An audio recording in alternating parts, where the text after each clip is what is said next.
রবিবার পার্ক সার্কাসে একদল বিক্ষোভকারী ও পুলিশের মধ্যে সংঘর্ষের সৃষ্টি হয়। সেই সংঘর্ষে কয়েকজন পুলিশ কর্মী ও দুজন সিআরপিএফ কর্মী আহতও হন। আর সোমবার তাঁদের দেখতে যান রাজ্যের মুখ্যমন্ত্রী শুভেন্দু অধিকারী। এদিন সংবাদ মাধ্যমের মুখোমুখি হয়ে পুলিশকে যেমন ভয়মুক্ত হয়ে কাজ করার বার্তা দেন মুখ্যমন্ত্রী, তেমনি অশান্তি সৃষ্টিকারীদের উদ্দেশ্যে তাঁর সাফ কথা, এই ধরনের ভাঙচুর গুন্ডামি বরদাস্ত করা হবে না। শুভেন্দু স্পষ্ট বলেন, আমি পুলিশ মন্ত্রী হিসেবে শেষ কথা বলে গেলাম। একটা পুলিশের গায়ে যদি হাত পড়ে এই সরকার তার আইন প্রয়োগ করে যতদূর যেতে হয় যাবে। শুধু গ্রেপ্তার নয়, দোষী সাব্যস্ত করা পর্যন্ত ক্লোজ মনিটরিং করার দায়িত্ব আমাদের থাকবে। মুখ্যমন্ত্রী এ বিষয়ে কি বলেছেন শোনাবো তার বক্তব্য। করতে পারেন, তার ডিমান্ড রাখতে পারেন, সেটা লফুল এবং লজিক্যাল হওয়া উচিত। এটা ডেমোক্রেটিক কান্ট্রি। আমরা পুলিশের নিচের তলাতেও বলেছি ভার্চুয়াল করে যে কোনো গ্রুপ, যে কোনো ইন্ডিভিজুয়াল, যে কোনো পলিটিক্যাল রিলিজিয়াস গ্রুপ, তারা তাদের যে কোনো বক্তব্য, দাবি বা অ্যাক্টিভ পারসন, তারা ওসিআইসিদের সঙ্গে মিট করবেন এবং তাদের কাছে রিপ্রেজেন্টেশন দেবেন, জানতে চাইবেন, সেটা তাকে স্যাটিসফাইড করা এবং যথাযথ উত্তর দেওয়ার দায়িত্ব কনসার্নিং পুলিশ স্টেশনের। এটা নিয়ে আপত্তি নেই। হঠাৎ করে কিছু লোককে জড়ো করে ধর্মীয় স্লোগান দিয়ে পাথর ছোড়া, এটা কাজ শ্রীনগরেও বন্ধ হয়ে গেছে।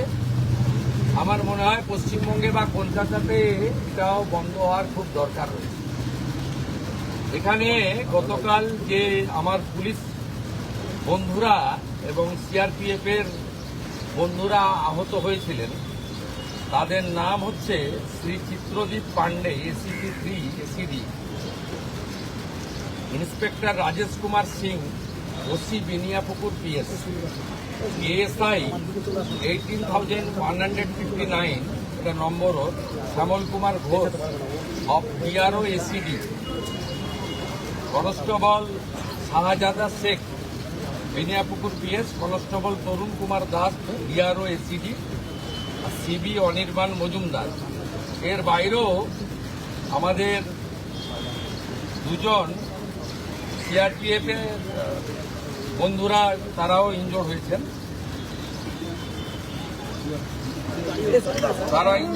আমি মূলত এদের সঙ্গে দেখা করতে এসেছিলাম, ওদের শরীর স্বাস্থ্য কেমন আছে, ওদের ইনজুরি কেমন হয়েছে।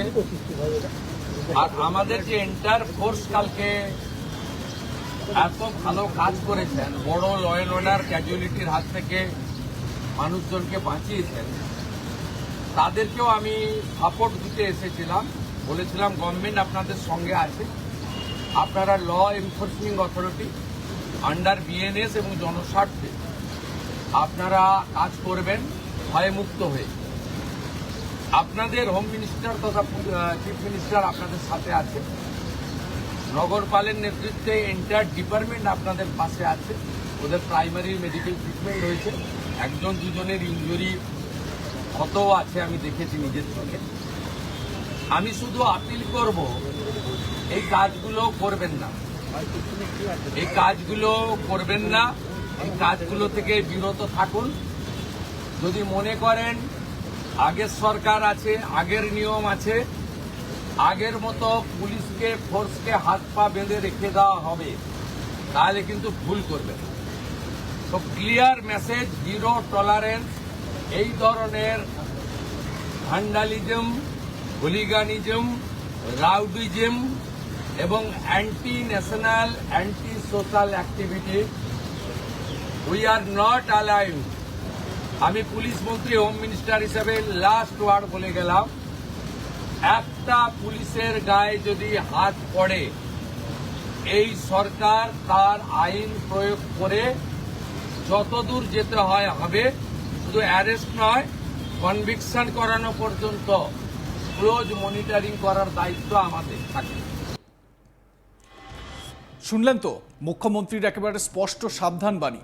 এখানেই শেষ নয়, শুভেন্দু অধিকারী আরো বলেন, পুলিশের সমস্ত বন্ধুদের বলবো, বিএনএস যা বলেছে, আপনাকে ট্রেনিং পিরিয়ডে যা বলা হয়েছে, আপনার সুপিরিয়র অন স্পট যা অর্ডার দেবেন চিন্তা মুক্ত হয়ে করবেন।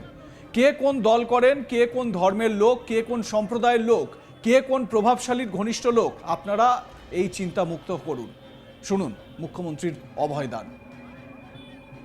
পুলিশের সমস্ত বন্ধুদের বলবো, বিএনএস যা বলেছে, আপনাকে ট্রেনিং পিরিয়ডে যা বলেছে, আপনার সুপিরিয়র যা অর্ডার দেবে অন স্পট, আপনি চিন্তামুক্ত হয়ে করবেন।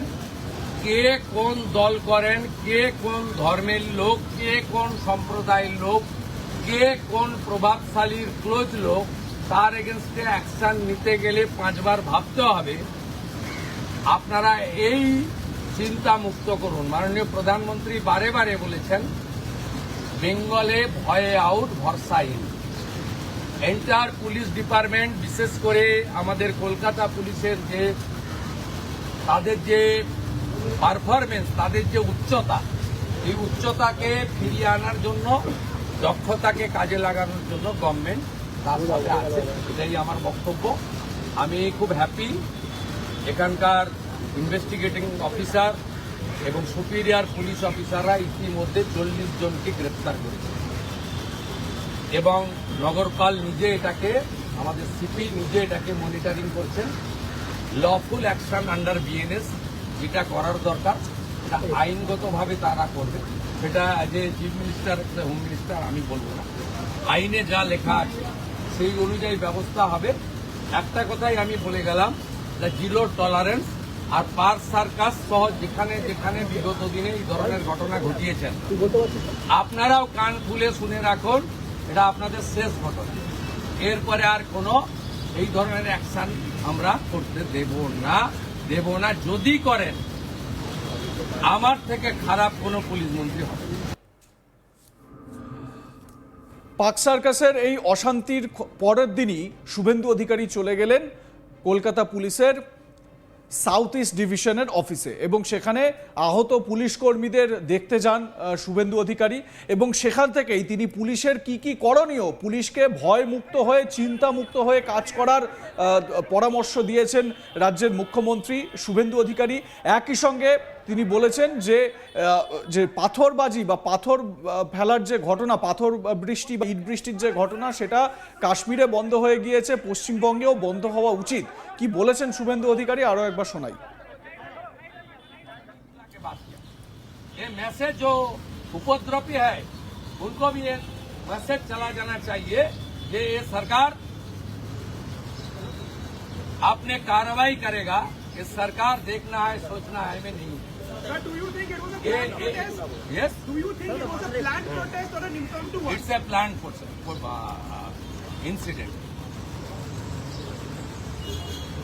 Because some person before incident they posted it through social media.